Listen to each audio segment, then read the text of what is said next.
दोस्तों, अगले 15 दिनों में अगर ट्रंप ईरान के साथ डील साइन नहीं करते हैं तो फिर युद्ध ही एकमात्र विकल्प है। और इसका संकेत ईरान ने आज क्लियर कर दिया।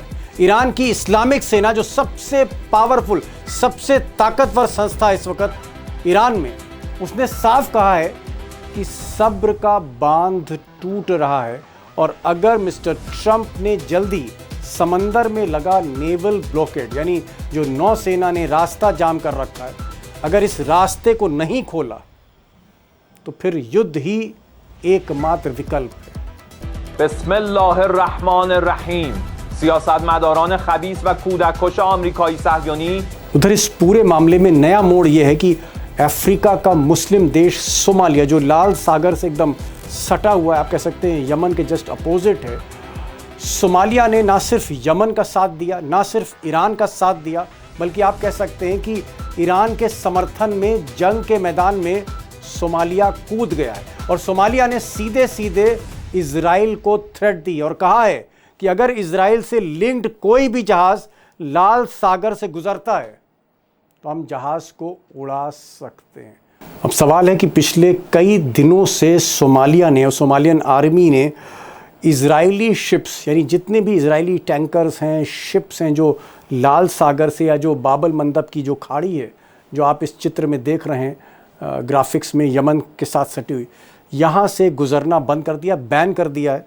और यही नहीं, यमन और सोमालिया की तरफ से बयान आया है कि अगर ट्रंप फैसला नहीं लेते, युद्ध में डील नहीं होती है, तो जो बाबल मंदब का जो रास्ता है लाल सागर से आता है, इस रूट को भी हम बंद कर देंगे। अब साफ शब्दों में कहूं तो सोमालिया और यमन का ये मतलब है कि अगर अमेरिका अपनी नौसेना को पीछे नहीं हटाता समंदर से, नेवल ब्लॉकेड, ये जो जाम कर रखा है सारा रास्ता अमेरिकन नेवी ने, अगर इस रास्ते को खोलता नहीं है, ईरान के जो बंदरगाह हैं, सारे बंदरगाह, उनको अगर वो ओपन नहीं करता, उनको ब्लॉक नहीं करता है 15 दिन के अंदर, तो फिर आगे चलकर ये जो लाल सागर से जो ऑयल की दूसरी रूट आ रही, जो आप नक्शे पर देख रहे हैं, इसको भी क्लोज कर दिया जाएगा। यानी इस वक्त जो है, अगर आप इस मैप को देखें, ये आपको स्ट्रेट ऑफ हॉर्मुज दिख रहा है, हॉर्मुज की खाड़ी दिख रही है, और ईरान ने इस हॉर्मुज की खाड़ी को ब्लॉक कर रखा है। और यहीं पर जो है अमेरिकन वॉरशिप्स खड़ी हुई हैं। अमेरिका ने भी इस रूट को जाम कर रखा, ऑयल की रूट नंबर 1। और ये जो हॉर्मुज की खाड़ी है, इससे 20% तेल, गैस और यूरिया जो दुनिया को सप्लाई होती है, युद्ध के समय से पूरी तरह बंद है। अब सोमालिया और यमन का कहना है कि अगर 15 दिन में जाम नहीं हटता, अमेरिका पीछे नहीं हटता, तो नीचे जो आप दूसरी रूट देख रहे हैं, ऑयल की रूट नंबर 2, जो सुइस कैनाल से होती हुई, लाल सागर से होती हुई अरेबियन सागर की तरफ, अरेबियन सी की तरफ जाती है, इस रूट को भी बंद कर दिया जाएगा। यानी एक बहुत बड़ी क्राइसिस खड़ी हो जाएगी दुनिया के आगे। अभी तो 20% सप्लाई बंद है, तब 40% सप्लाई बंद होगी। और शायद तब मैं कह सकता हूँ कि ना ट्रक चलेंगे, ना हवाई जहाज़ उड़ेंगे, ना ही मोटर गाड़ी चलेंगी, क्योंकि चाहे गैस हो, चाहे तेल हो, आम आदमी की पहुँच से बाहर हो जाएगा। अब ऐसी स्थिति अगर आती है तो हम कह सकते हैं कि ट्रंप पर डबल प्रेशर है। एक प्रेशर उनकी डोमेस्टिक पॉलिटिक्स का है, अमेरिका में जिस तरह से ट्रंप का विरोध हो रहा है, उनकी पार्टी खुद विरोध कर रही है, एक वो प्रेशर है। और दूसरा प्रेशर ये होगा कि हॉर्मुज के साथ साथ बाबल मंडप की जो खाड़ी है, यानी जो दूसरा रास्ता है तेल का, वो भी बंद कर दिया जाएगा। अब दोस्तों, जो नया डेवलपमेंट हो रहा है या नया ध्रुवीकरण हो रहा है देशों के बीच में, बड़ा इंपॉर्टेंट डेवलपमेंट है। सोमालिया मुस्लिम देश, यमन पहले से ही ईरान के साथ है, और सोमालिया के साथ अफ्रीका के कोई और कंट्री जिसमें सूडान है, वहाँ भी मुस्लिम आबादी वाला जो इलाका है, और इसके अलावा माली है, वो भी मुस्लिम देश है, मुल्क है। ये सारे मुस्लिम मुल्क जो हैं, जो ईरान के समर्थन में उतर रहे हैं, कहीं ना कहीं अगर वाकई दोबारा जंग छिड़ती है तो अफ्रीका के कई देश, यमन, लेबनान से हिजबुल्लाह, इराक और सीरिया की शिया समर्थित मिलिशिया, और ईरान खुद, और उसके पीछे चीन और रूस, ये एक तरह का गठजोड़ बनता हुआ दिख रहा है अमेरिका के अगेंस्ट, इजराइल के अगेंस्ट। यानी स्थितियां जो हैं वो बिगड़ रही हैं, हालात बिगड़ रहे हैं। जो वार्निंग इस्लामिक सेना ने, ईरान की इस्लामिक सेना ने दी है कि हालात बिगड़ेंगे अगर ट्रंप हस्तक्षेप नहीं करते, नेवल ब्लॉकेड हटाते नहीं हैं। आगे क्या होने जा रहा है, यही सवाल मैंने अमरीश मिश्रा जी से पूछा। ईरान के एक्सपर्ट हैं और मुझे लगता है सबसे ज़्यादा अगर दौरे हाल फिलहाल में किसी ने किए होंगे हिंदुस्तानी ने, तो अमरीश मिश्रा उसमें लिस्ट में ऊपर होंगे काफ़ी। अमरीश मिश्रा को सुनिए कि ये जो एक समीकरण बन रहा है इसका मतलब क्या है। अमरीश भाई, क्या इसको माने कि यमन के बाद अब सोमालिया भी ईरान के फेवर में, सपोर्ट में, जंग में कूद रहा है? क्या इसको हम इस तरह से देख सकते हैं? अरे दीपक भाई, ये जंग अब विश्व युद्ध की तरफ बढ़ रही है। अफ्रीका के देश आ रहे हैं, सोमालिया तो अफ्रीका है। हाँ बिल्कुल, आप और लाल आप सागर देखिए किस ना, तरफ है जी। आप देखिए ना, एशिया में अभी तक सीमित थी, चाइना भी एशिया में है, रशिया चलिए यूरेशिया में है, अब ये जंग अफ्रीका पहुंच गई। सोमालिया ने सीधे इजराइल के जहाज को रोका, क्योंकि इजराइल की भूमिका रही है सोमालिया को तोड़ने में और बहुत सारे मुस्लिम मुल्कों को तोड़ने में अफ्रीका के। अफ्रीका एक अलग ही कहानी है, उसके लिए पूरा प्रोग्राम की फिर जरूरत है, लेकिन मैं करेंगे, ठीक है। ब्रीफ में बता रहा हूं कि अभी खासतौर पे सूडान, सोमालिया और माली, तीन जगह बहुत डिस्टरबेंस हो रहे हैं, जो यूएई, इजराइल और अमेरिका करा रहे हैं, और ईरान, रशिया और चाइना वहां की सरकारों के साथ है। तो ये पूरी एक देखिए एक स्थिति विस्फोटक बन रही है, मतलब बहुत आप कह रहे हैं ज्यादा। सूडान के साथ भी ईरान खड़ा है, जो मुस्लिम इलाका है, माले के साथ भी है, और सोमालिया के साथ भी ईरान है। बिल्कुल बिल्कुल। और Iran, Russia, China. Iran, Russia, China, और खासतौर पे सूडान में एक मिलिशिया खड़ी की है यूएई ने, और माली में अलकायदा खड़ा कर दिया है। अच्छा, अलकायदा नाइजीरिया में भी खड़ा किया है, जब जहां सरकार मुस्लिम है। तो जहां जी जहां मुस्लिम सरकार है वहां ये अलकायदा खड़ा कर देते हैं, और अलकायदा को सीधे यूएई की फंडिंग, सीधे ओके। डायरेक्ट। और सऊदी तो इसके, अरेबिया से इसीलिए संबंध खराब हो गए यूएई के। नहीं नहीं, वो ठीक है कि सोमालिया और यमन जो है पूरी तरह से सपोर्ट कर रहे हैं, सूडान का भी सपोर्ट है, माली का भी सपोर्ट है, ईरान का, मतलब आप कह सकते हैं अफ्रीका की जो मुस्लिम कंट्रीज हैं, मुस्लिम बाहुल इलाके जो हैं, वो ईरान को सपोर्ट कर रहे हैं। मैं एक चीज यहाँ जानना चाह रहा था कि क्या यमन और सोमालिया, ये दोनों जिस तरह से ईरान के साथ गए, क्या ऐसा तो नहीं है कि ट्रंप पर प्रेशर डाला जा रहा है और सोमालिया और यमन मिलकर, ऐसा तो नहीं कि लाल सागर का जो ये रूट है, तेल का जो दूसरा बड़ा रूट है, किसको बंद करने जा रहे हैं ट्रंप पर प्रेशर डालने के लिए? अरे दीपक जी, यही बात तो है। एक्चुअली क्या है कि नेवल ब्लॉकेज जो ट्रंप लगातार चला रहे हैं, और अब ये उनकी सोच बन रही है कि 2-3 महीना खींचो तो ईरान चुप थोड़ा रहेगा, वो तुरंत बाब अल मंदाब बंद कर देगा। लाल सागर और पे फिर जो जो खाड़ी है। लाल सागर पे जो खाड़ी, और फिर तो अर्थव्यवस्था, अगर 2 महीने में विश्व की अर्थव्यवस्था कोलैप्स होनी थी तो 15 दिन में हो जाएगी। Oh my God, oh my God. क्या आपको लगता है कि सोमालिया के पास वो हथियार हैं, वो गोला बारूद है कि वो समंदर में मुकाबला कर सके, शिप रोक सके, रास्ता रोक सके?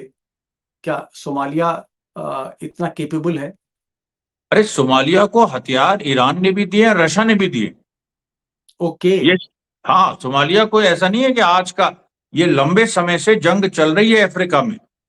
एक तरफ अमेरिका, इजराइल, यूएई, और एक दूसरी तरफ ईरान, रशिया, चाइना, ये अलग अलग देशों में अलग अलग नामों से जंग चल रही। और सोमालिया को भी हथियार दिए हैं, माली को हथियार दिए हैं रशिया में। माली में तो रशिया की एक फोर्स, स्पेशल फोर्स भी है जो वहां की सरकार को प्रोटेक्ट कर रही है। सूडान में भी यही स्थिति। आपको क्या लगता है कि Somalia, Yemen, Sudan, Iran, China, Russia, ये एक ध्रुव बन रहा है? क्या इन सारे मुल्कों की कोशिश है कि ट्रंप जल्द से जल्द नेवल ब्लॉकेड खोलें, जल्द से जल्द हॉर्मुज की खाड़ी पर ईरान के साथ समझौता करें, जल्द से जल्द ट्रंप डील साइन करें, युद्ध खत्म करें? क्या प्रेशर अब ट्रंप पर है, इन सारे मुल्कों का जिनका मैंने नाम लिया? ट्रंप के ऊपर अब डबल प्रेशर पड़ जाएगा जैसे ही ये होगा आने वाले दिनों में। आप देखिएगा, ट्रंप ने अभी ये उम्मीद नहीं की थी कि बाबल मंदाब इतनी जल्दी ईरान बंद कर देगा। अभी ईरान संकेत दे रहा है कि उसके पास केवल ऐसा नहीं है कि केवल लेबनान में हिजबुल्लाह है, यमन में हुती है, उसके पास सोमालिया में भी है। बाकी फिर वो अफ्रीकन फ्रंट ईरान ये कह रहा है अमेरिका से, अफ्रीकन फ्रंट खुल जाएगा, फिर समझ लो। ओके, यानी आप ये कहना चाह रहे हैं कि मान लीजिए अगर ये युद्ध विराम नहीं होता है, जंग नहीं परमानेंटली रुकती है और कोई समझौता या डील नहीं होती है और दोबारा अगर जंग होगी तो उसमें ईरान के साथ रशिया और चाइना तो हैं, लेकिन इराक का मिलिशिया होगा, सीरिया का मिलिशिया साथ में खड़ा होगा, लेबनान में हिजबुल्लाह साथ में खड़ा होगा, यमन में हुती है यानी यमन साथ में, और अब सोमालिया और सूडान भी साथ में खड़े हैं। बिल्कुल, सोमालिया, सूडान और भी देश ज्वाइन कर सकते हैं। बुर्किनो फासो ज्वाइन कर सकता है, माली ज्वाइन कर सकता है, नाइजीरिया में भी बवाल, नाइजीरिया भी कोई पोजीशन ले सकता है। देखिए, अगर रेड सी ब्लॉक हुई तो रेड सी लाल का सागर। प्रभाव, लाल सागर, तो उसका प्रभाव अफ्रीका में पड़ता है, क्योंकि रेड सी ही अफ्रीका और एशिया को के बीच में रेड सी है, और बहुत ही उसका मिथिकल, एक बहुत सिंबॉलिक, एक बहुत बड़ा एक इतिहास में, बड़ा लंबा इतिहास है मैथोलॉजी में।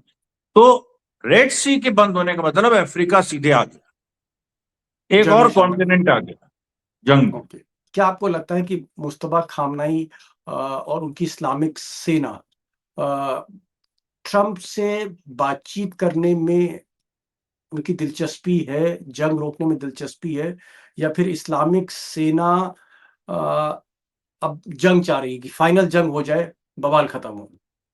देखिए, इस्लामिक सेना एक सेना है, वो तो जंग की तैयारी करेगी। जो उसका नेतृत्व है, जो इस्लामिक सेना का नेतृत्व है, जो देश संभाल रहा है इस समय, ईरान को संभाल रहा है, वो जरूर एक डिप्लोमेसी के लिए एक रास्ता उसने खोल के मतलब छोड़ रखा है। वो तो हम लोग को दिखाई भी पड़ रहा है, अरागची घूम घूम रहे हैं, फिर कोई और आएगा, लेकिन तैयारी उनकी जंग की है, और वो एक ब्रॉडर जंग की बात कर रहे हैं। अब उन्होंने, देखिए, मैंने कल बताया था कि एक के बदले चार की उनकी एक नई, मतलब एक एक मारोगे तो टैक्टिकल हम लाइन। चार मारेंगे। हाँ, एक मारोगे तो हम चार मारेंगे, एक ऑयल वेल हमारा नष्ट होगा, तुम्हारे चार मतलब होगा। आप कह रहे हैं कि इस्लामिक सेना का फोकस जो है वो दोबारा जंग लड़ने के मूड में ज्यादा है। दोबारा जंग लड़ने के मूड में है, और चारों तरफ से इजराइल और अमेरिका को घेरने का है, हर तरफ से घेर लो। क्योंकि देखिए, अफ्रीका जो है इनके रियर में, मतलब रियर आप समझिए, एक सेना है, सेना का एक फ्रंट होता है, एक रियर होता है, एक आगे होता है, एक पीछे होता है। तो आगे तो ईरान है ही, और रशिया चाइना की पूरी एक गोलबंदी है। पीछे रियर में अफ्रीका है। अफ्रीका में फ्रंट खुल गया तो फिर तो ये दो तरफ से चप गए ना, जी इजराइल और जी जी अमेरिका। जी। एक आखिरी क्वेश्चन मैं जानना चाह रहा था, क्योंकि आप इस पूरे युद्ध को बहुत डीपली आप देख रहे हैं, एसेस कर रहे हैं।